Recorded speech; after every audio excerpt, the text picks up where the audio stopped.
एक राजा की दो रानियां थीं। उनकी एक रानी राक्षसी थी, पर यह बात किसी को मालूम न थी। दोनों रानियों का एक एक बेटा था। अच्छी रानी के बेटे के नाम था कुसुम और राक्षसी रानी के बेटे का नाम था अजित। दोनों में बहुत मेल था। राक्षसी रानी के मन में काला था, वह रक्त पिपासु थी। दोनों भाइयों का प्रेम उसे एक आंख नहीं सुहाता था। वह हमेशा इस ताक में रहती थी कि कब सौत के बेटे को मारकर उसके नर्म नर्म मांस का शोरबा बनाकर पिएगी। उसकी मंशा को उसका सगा पुत्र बहुत अच्छी तरह समझता था, अतः वह कभी कुसुम का साथ नहीं छोड़ता था। गुस्से से राक्षसी रानी दांत पीसती रहती थी। मौका न मिलने से वह दोष त्रुटि ढूंढती, अपनी दृष्टि शक्ति से सौत का खून चूसती रहती।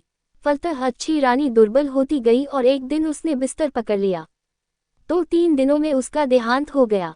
सारे राज्य में शोक छा गया, परंतु असल कारण किसी को समझ में न आया। राक्षसी रानी कुसुम को तो सताती ही थी, अपने पुत्र को भी उसका साथ देने के लिए धिक्कारती थी। एक दिन अजित ने कुसुम से कहा, भैया जाने दीजिए, हम लोग उनके पास और नहीं जाएंगे। उन लोगों ने उस राक्षसी माँ के पास जाना बंद कर दिया, परंतु राक्षसी माँ का अत्याचार फिर भी जारी रहा। अजित अपने दिल को कड़ा कर सब सहता रहा, पर नर्म दिल वाला कुसुम धीरे धीरे सूखता गया। रानी ने जब देखा कि उसका सगा बेटा ही उसका शत्रु बन गया है, तो वह एकदम जल भून गई। एक रात राजा के हाथी खाने में एक हाथी की मौत हो गई, घुड़साल में एक घोड़ा मर गया और गौशाला में एक गाय मृत पाई गई। राजा का गुस्सा 7वें आसमान पर चढ़ गया। दूसरी रात राजमहल में शोरगुल सुनकर राजा चिहुक कर उठे और तलवार लेकर अपने कमरे से बाहर निकले। सोने के पलंग पर अजित और कुसुम सोए थे। एक बड़ा राक्षस कुसुम को उठा लाया। इससे पहले कि राजा कुछ करते, रानी ने अपना एक केश तोड़कर राजा पर फेंक दिया। राजा वहीं जड़ हो गए। उसकी आंखों के सामने राक्षस कुसुम को खाने लगा। राजा की आंखों से अश्रुधार बह निकली, पर वे उसे पहुंच नहीं सके। उनका शरीर थर थर कांप रहा था, पर वे बैठ भी न सके। रानी अट्टहास कर उठी। अजित की नींद टूट गई। उसने देखा कि कुसुम भैया पास में नहीं है। वह हड़बड़ा कर उठा। उसने देखा कि रानी के हाथ का बाला कंगन झमझम कर रहा है और कुसुम भैया को राक्षस खा रहा है। क्रोध से उसका शरीर जलने लगा। वह दौड़कर वहां पहुंचा और राक्षस के सिर पर एक जोर का चूसा मारा। राक्षस हाय हाय कर चीत्कार कर उठा और सोने का एक टुकड़ा उगलकर भाग गया। रानी ने देखा कि यह तो अनर्थ हो रहा है, अपना ही पुत्र दुश्मन बन गया है। क्रोधाग्नि में जलती रानी अपने ही पुत्र को चबाने लगी। तभी उसके गले से लोहे का एक टुकड़ा गिर पड़ा। हतप्रभ होकर वह उछल पड़ी और सोने एवं लोहे के टुकड़े को लेकर छत पर चढ़ गई। छत पर राक्षसों की भीड़ थी। उनमें कुछ कह रहे थे, और खाऊंगा, और कुछ कह रहे थे, अपने देश जाऊंगा। रानी बोली, मैं यहाँ रहूंगी, तुम लोग अपने देश जाओ। झुंड बनाकर राक्षस अपने देश की ओर जब भागे, तो उनके धक्के से राजभवन का शिखर टूट गया, पेड़ पौधों की डालें टूट गईं, नदी के जल में उत्ताल लहरें उठी और राजा का हृदय कांप उठा। जली भुनी रानी अपने कमरे में आई। उसे कहीं से भी चैन नहीं आ रहा था। रात काटे नहीं कट रही थी। अंत में उसने अपनी जादुई आराम छड़ी एवं जिराम छड़ी को जला दिया और आसमान में उड़ती हुई एक नदी के किनारे उतरकर एक बांस वन में एक स्थान पर सोने के टुकड़े एवं लोहे के टुकड़े को गाड़ दिया। फिर निश्चिंत होकर वह घर लौट आई। दूसरे दिन राजा ये देखकर हैरान रह गया कि पूरे महल में जगह जगह हड्डियों के ढेर, रास्ते में भी सर्वत्र हड्डियां बिखरी हुई हैं। पूरे देश में राक्षसों ने आतंक फैला रखा है, रक्षा का कोई मार्ग नहीं। जब लोगों ने सुना कि राक्षसों ने राजपुत्रों को भी खा लिया है, तो सब झुंड का झुंड बनाकर राज्य छोड़कर भागने लगे। राजा जड़ हो गए। उनके राज्य में राक्षस छा गए। नदी किनारे बांस वन में एक किसान बांस काटने गया। एक बांस को चीरने पर उसे 2 अंडे दिखे। उसे समझ में नहीं आया कि वे सांप के अंडे थे या किसी और प्राणी के, अतः उसने अंडों को फेंक दिया। अंडे टूट गए। लाल रंग के अंडे से एक लाल रंग का राजपुत्र और नीले रंग के अंडे से नीले रंग का राजपुत्र प्रकट हुआ। माथे पर मुकुट, हाथ में नंगी तलवार लिए दोनों राजपुत्र वायुवेग से वहां से चले गए। डर से किसान मूर्छित हो गया। जब उसे होश आया तो उसने देखा कि लाल अंडे का खोल सोने का एवं नीले अंडे का खोल लोहे का बनकर वहां पड़ा हुआ है। किसान ने लोहे वाले खोल से अपने लिए एक हंसिया और सोने वाले खोल से अपनी पुत्रवधू के लिए एक बाजूबंद बनवा दिया। दोनों राजपुत्र चलते चलते एक राज्य में पहुंचे। वहां बड़े बड़े राक्षसों से लोग डरे सहमे रहते थे। राजा रोज मंत्री नियुक्त करते, पर राक्षस उन्हें खा जाते एवं एक परिवार के लोगों को खा जाते। राजा ने घोषणा कर दी थी कि जो कोई भी जोड़ा राजपूत राक्षसों का संहार करेगा उसके साथ परी की तरह जुड़वा राजकुमारियों का ब्याह करा दिया जाएगा एवं उनका राजत्व भी उन्हें मिलेगा। अनेक जोड़ा राजपुत्र आए, पर राक्षसों ने उन्हें खा लिया। लालकमल और नीलकमल राजा के समक्ष उपस्थित होकर बोले, हम लोग राक्षसों को मारने के लिए आए हैं। उन्हें देख राजा के मन में आशा निराशा के भाव उठे, पर अंत में बोले, ठीक है। नीलकमल और लालकमल नंगी तलवार लेकर एक कमरे में छुपकर बैठ गए। धीरे धीरे रात गहराने लगी, कोई भी राक्षस नहीं आया, और एक पहर बीता, तब भी कोई नहीं आया। आधी रात बीतने पर भी कोई नहीं आया। दोनों राजपुत्रों को नींद आने लगी। नीलकमल ने लालकमल से कहा, भैया मैं सो जाता हूँ, बाद में मुझे जगाकर तुम सो जाना। राक्षस आकर अगर नाम पूछे तो मेरा नाम पहले बताना, अपना नाम पहले मत बताना। ये कहकर नीलकमल सो गया। थोड़ी देर बाद दरवाजे पर दस्तक हुई। लालकमल तलवार को मजबूती से पकड़कर सावधान हो गया। राक्षस आए। शायद रोशनी में उन्हें ठीक से दिखाई नहीं देता था, इसलिए एक ने कहा, रोशनी बंद करो। लालकमल बोला, नहीं। राक्षसों में जो सबसे बड़ा था गुस्से से गों गों करने लगा। बोला, घर में कौन जाग रहा है रे? सारे राक्षस किचकिच करते हुए बोले, कौन जाग रहा है, कौन जाग रहा है? लालकमल ने कहा, लालकमल से पहले नीलकमल जाग रहा है, और जाग रहा है तलवार, जाग रहा है घी का दिया। किसका आया है काल? नीलकमल का नाम सुनते ही राक्षसगण डर से 3 कदम पीछे हो गए। नीलकमल अपने पूर्वजन्म में राक्षसी रानी के गर्भ से पैदा हुआ था। उसके शरीर में राक्षस का ही खून दौड़ रहा होगा। राक्षस इस बात को जानते थे। सबने कहा, अच्छा तुम नीलकमल हो भी या नहीं, प्रमाण दो। राक्षसों ने अनेक चतुराई से उससे प्रमाण मांगना आरंभ किया। राक्षसों के लीडर ने कहा, तुम लोग अपने नाखून दिखाओ। लालकमल ने नीलकमल के मुकुट को तलवार की नोक पर रखकर बाहर दिखाया। उसे हाथ से छूकर आपस में बोलने लगे, बाप रे, जिसके नाखून इतने भयंकर हैं, पता नहीं वह कैसा होगा। लीडर ने फिर कहा, देखो तुम लोगों का थूक कैसा है।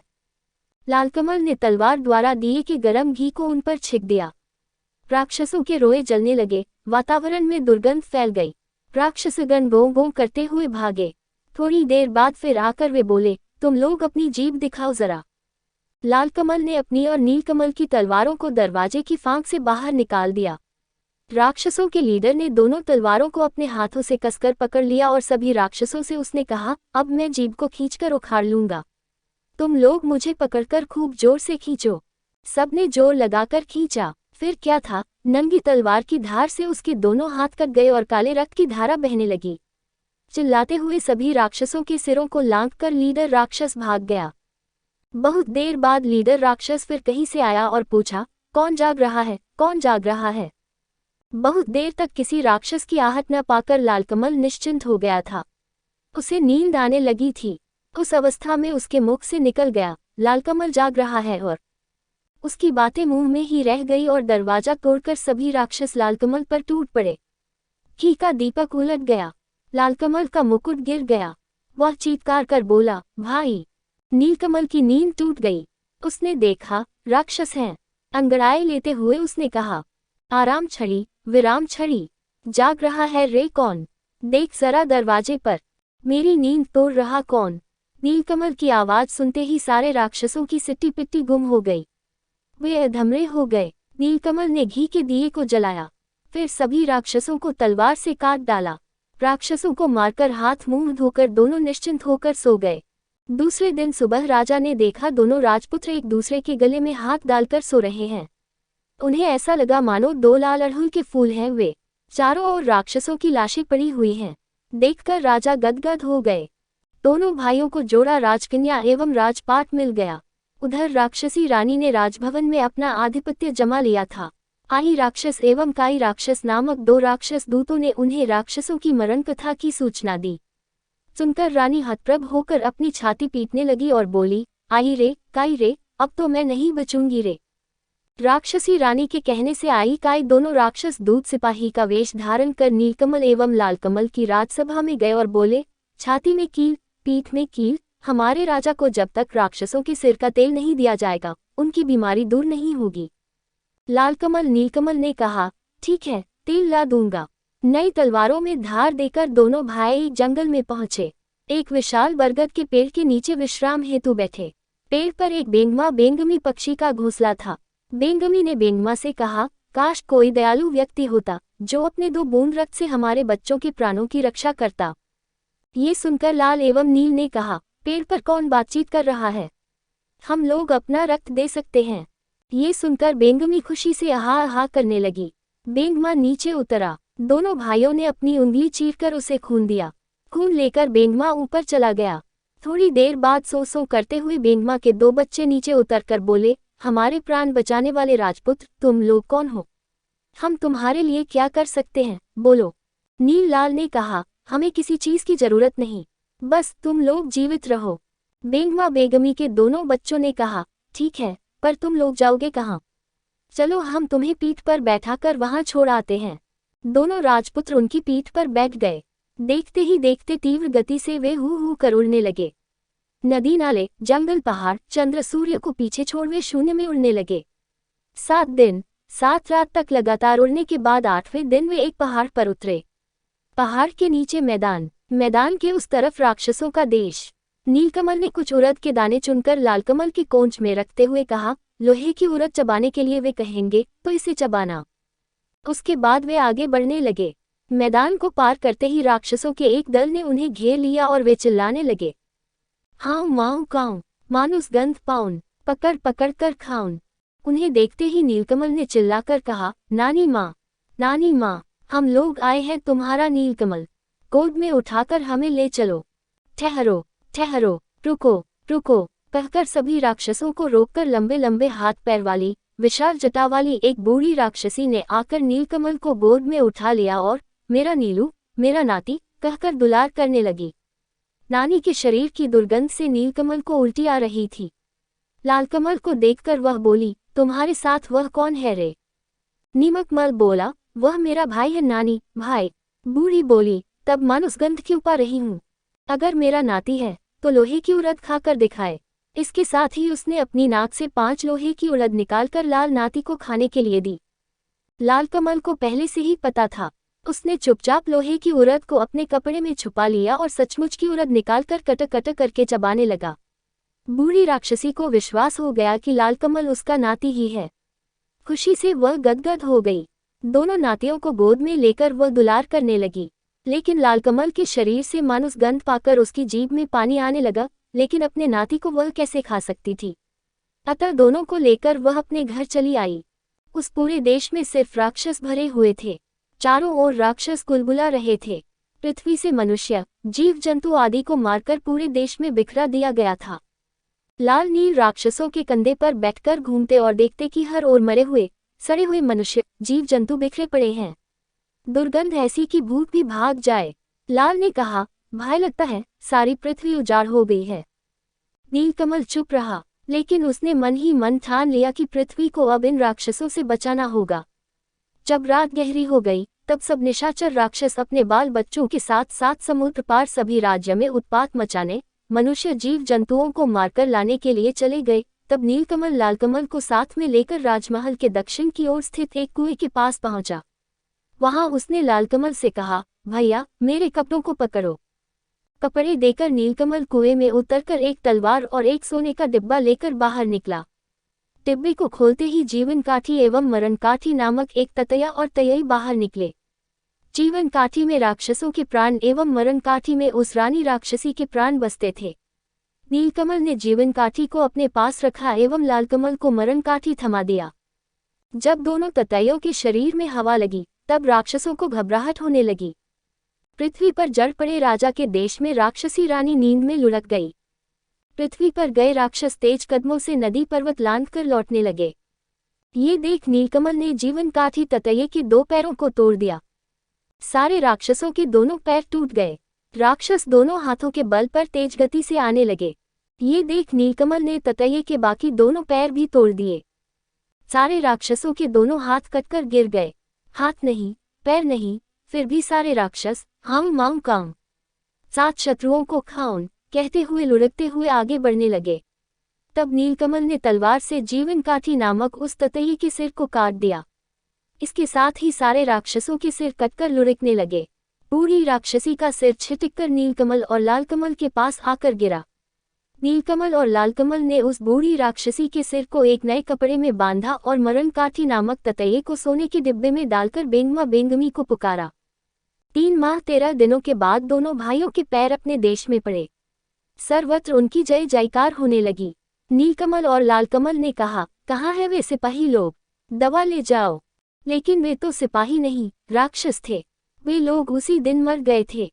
नीलकमल एवं लालकमल ने छाती में कील, पीठ में कील वाले राजा के देश में अपने सिपाहियों द्वारा राक्षसनी का सिर भिजवा दिया। सिर को देखते ही राक्षसी रानी अपने वास्तविक रूप में आ गई और गुस्से में लाल पीली होती हुई अविलंब नीलकमल और लालकमल के राज्य में पहुंच गई। लालकमल ने मरणकाठी नामक ततैया को सोने के डिब्बे से बाहर निकाला।